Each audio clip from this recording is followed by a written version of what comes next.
안녕하세요. 1350 워크북의 마스터 박 팀장입니다. 우리 1350 유튜브에서 새롭게 선보이는 영상, 손으로 필기하며 눈으로 보고 귀로 듣는 즐거운 영상, 마지막 요약 정리된 핵심 노트는 다운받을 수 있도록 영상 하단에 링크해둘 예정이니 유용하게 활용하세요.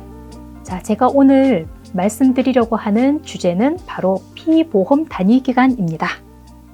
이 용어는 실업급여를 많이 받으셨던 분들은 사실 잘 몰라요. 전혀 모를 수가 있고요.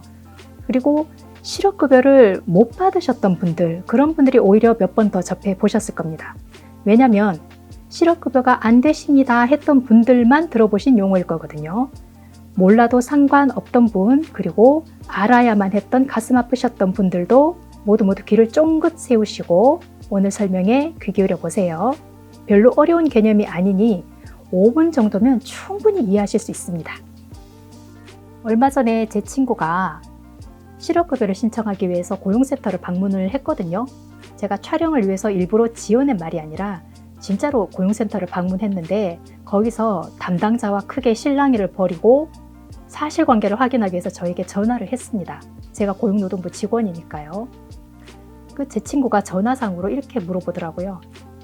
야, 내가 6개월을 회사에서 일했는데 지금 180일이라는 게 안 돼서 실업급여가 안 된다고 한다. 이게 말이 되냐? 라고 말을 하더라고요. 그래서 도대체 직원이 뭐라고 말을 했길래 180일이 안 된다고 해? 라고 물어봤더니 몰라, 피보험 단위기간이라는 것 때문에 180일이 안 된대. 그러면 제가 그렇게 말을 했죠. 너 그 전에 일한 적 있어? 내 친구가 아니 라고 하길래 아니니까 그냥 나와 라고 얘기를 해 주었습니다. 자, 결론부터 말씀드리면 6개월 일한 것은 피보험 단위기간이 아닙니다. 피보험 단위기간이 아니고 피보험 기간입니다. 피보험 기간이란 말은 쉽게 추측이 가능하시죠. 보험에 가입되어 있던 기간이라고 생각할 수 있고 회사에서 일하시면서 보험에 가입된 기간이라 하신다면 입사부터 퇴사까지로 생각하시면 될 테고요. 여기서 중요한 건 유급인 날과 무급인 날이 섞여 있다는 것입니다. 그렇다면 피보험 단위기간이라는 것은 고용보험법 제41조 제1항과 제2항에 명시가 되어 있습니다. 한번 법조항을 볼까요? 제41조 피보험 단위기간, 근로자의 피보험 단위기간은 피보험 기간 중 보수지급의 기초가 된 날을 합하여 계산한다. 보수지급의 기초가 된 날을 합하여 계산한다 라고 되어 있습니다. 보수지급의 기초가 된 날이라니 이게 뭘까요? 앞선 영상들에서 주휴를 포함해 유급휴일, 무급휴일에 대해서 알려드렸는데요. 그 유급휴일과 소정근로일을 합해서 보수지급의 기초가 된 날이라고 합니다. 유급으로 처리가 되는 날이라고 이해하면 되시겠죠? 우리가 한 달 일하면 그 한 달 하루하루가 모두 유급이던가요? 주 5일 근무하시는 분들 있죠? 통상 주 40시간 근무하시고 월요일부터 금요일까지, 그런 뒤 토요일은 쉬면서 무급인 경우가 많죠. 그리고 일요일은 주휴입니다. 이것이 피보험 기간이 6개월이더라도 피보험 단위기간이 180일이 되지 않는 이유인데요. 자, 볼까요? 한 달이 30일이고 보통 한 달에 토요일이 4일 정도가 들어가니까 26일 정도가 유급이 되겠죠. 우리 2023년 6월 달력을 한번 볼까요? 보시면 토요일이 4번 들어가 있어요. 6월 1일부터 30일까지 하나, 둘, 셋, 넷, 월요일부터 금요일, 그리고 일요일 포함 이런 식으로 헤아리다 보면 유급으로 정해진 날짜가 총 26일이 나옵니다. 제 친구에게 물어봤다고 했죠. 너 일주일에 며칠간 일을 했니? 라고 했을 때 4일을 근무했다 라고 하더라고요. 주 4일을 근무했으면 주휴까지 합해서 일주일에 5일만 유급이겠죠? 주 5일을 근무하셨던 분들도 6개월간 180일이 되지 않는데 주 4일을 근무한 제 친구는 당연히 180일이 되지 않겠지요. 자, 그래서 여기서 말한 6개월은 앞서 말한 것과 마찬가지로 피보험 기간을 말하는 것이고요. 180일이 넘냐 넘지 않느냐 하는 것이 피보험 단위 기간이다 라고 생각하시면 되겠습니다. 우리는 여기서 고용보험법 제40조를 확인해 보겠습니다. 법 제40조 구직급여의 수급 요건에 기준기간 동안의 피보험 단위 기간이 합산하여 180일 이상일 것. 자, 그렇다면 여기서 우린 기준기간이란 걸 얘기해 봐야겠네요. 여기서의 기준기간은 이직일을 포함해서 거꾸로 18개월을 말합니다. 자, 우리나라에서 가장 유명하신 분을 한 분 모셔보겠습니다. 바로 홍길동 씨입니다. 홍길동 씨 어서 오시고요. 예를 들어 가나무역 첫 직장이라 치고요. 5인 이상 사업장입니다. 여기서 근무하는데 2021년 1월 1일부터 2023년 6월 30일까지 근무했다고 합시다. 물론 1월 1일이 공휴일이라 5인 이상 사업장에서 근로를 할 리는 없지만 어디까지나 예를 든 거니 이해해 주시고요. 이런 경우 홍길동의 피보험 기간과 피보험 단위 기간은 어떻게 될 것인가? 여러분, 아까 설명한 대로 피보험 기간은 회사에 재직했던 기간 전체를 생각하면 될 텐데 피보험 단위 기간은 그 매월마다를 헤아려 보셔야 되겠죠.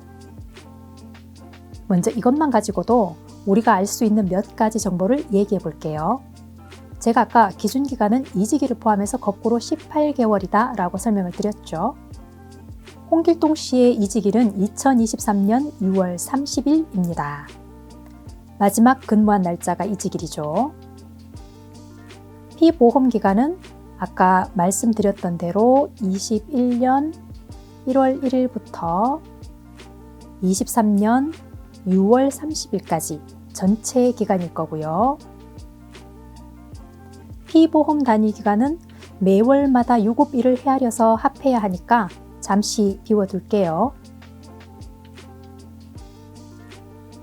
기준기간은 이직일 포함해서 거꾸로 18개월이니 22년 1월 1일부터 23년 6월 30일 이렇게 해서 18개월을 잡을 수 있습니다.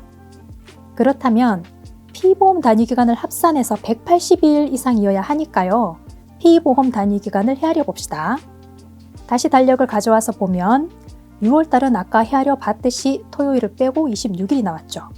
5월도 마찬가지로 토요일 빼고 나머지 유급인 날짜를 헤아리면 27일이 나옵니다. 그리고 4월달도 마찬가지로 무급인 토요일을 빼고 헤아려 보면 25일이 나오고 이런 식으로 23년 3월, 23년 2월, 23년 1월, 22년 12월, 11월 이렇게 한 달도 빠뜨리지 않고 22년 1월까지 각각의 날수를 헤아려 보면 그 총합이 468일 정도가 나옵니다. 물론 이 날수는 모두 홍길동 씨가 무단 결근을 하지 않고 소정 근로일을 다 일을 하고 주휴를 정상적으로 받고 또 거기에 따른 연차를 사용하고 그랬을 경우에 나오는 날짜 수입니다. 자, 그럼 우리가 실업급여 즉 구직급여의 수급 요건이 되려면 이 피보험 단위 기간을 모두 합산해서 180일이 넘어야 하는데 홍길동 씨 같은 경우는 468일로 180일 이상이 되기 때문에 수급 요건을 충족하게 된 거죠. 자, 다른 분 한 분 더 모셔볼게요. 마찬가지로 홍길동 씨처럼 유명한 홍길순 씨를 모셔보겠습니다. 홍길순 씨는 출산 전후 휴가를 쓰시고 바로 퇴사를 하셨어요. 물론 법적으로 출산 휴가를 쓰시고 난 이후 30일 그 사이에는 퇴사를 시킬 수 없습니다. 해고를 할 수가 없죠. 하지만 개인적인 사유가 있어서 어쩔 수 없이 바로 퇴사를 했다고 칩시다. 그런 경우에 이분의 피보험 단위 기간은 어떻게 될 것인가? 자, 출산 전후 휴가 같은 경우에는 단퇴하는 90일, 다퇴하는 120일입니다. 계산하기 쉽게 4월 2일부터 6월 30일까지 해서 90일을 썼다고 합시다. 이런 경우 아마 들어보셨을 거예요. 출산 전후 휴가 같은 경우에는 고용센터에서 그 지원금이 나오더라. 계속 다 석 달, 편의상 30일씩 나눠서 한 달이라 했을 때 석 달 내내 유급으로 받았기 때문에 이 출산 전후 휴가가 전체 피보험 단위 기간에 합산되는 게 아니냐고 생각하시겠지만 그렇지 않고요. 사업주가 급여를 지급할 의무가 있는 기간이 앞에 60일, 다태아인 경우에는 75일 정도가 되기 때문에 앞에 60일 혹은 75일만 유급, 피보험 단위 기간으로 산정을 해줍니다. 그렇기 때문에 만약에 홍길순 씨가 4월 2일부터 6월 30일까지 출산 전후 휴가를 쓰셨다면 앞에 있는 60일은 유급이 되기 때문에 피보험 단위 기간에 합산이 되겠지만 뒤에 있는 30일은 무급이기 때문에 피보험 단위 기간에 합산되지 않겠죠. 그렇다면 4월 2일부터 6월 30일까지 휴가를 쓰셨다면 6월의 피보험 단위 기간은 바로 0일이 되는 것입니다. 물론 이 출산 전후 휴가를 쓰시는 기간 중 마지막 30일 부분에서도 사업장에서 유급으로 처리한 날이 있다면 그 날짜는 피보험 단위 기간에 포함됩니다. 이제 180일 확실히 이해하셨을 겁니다.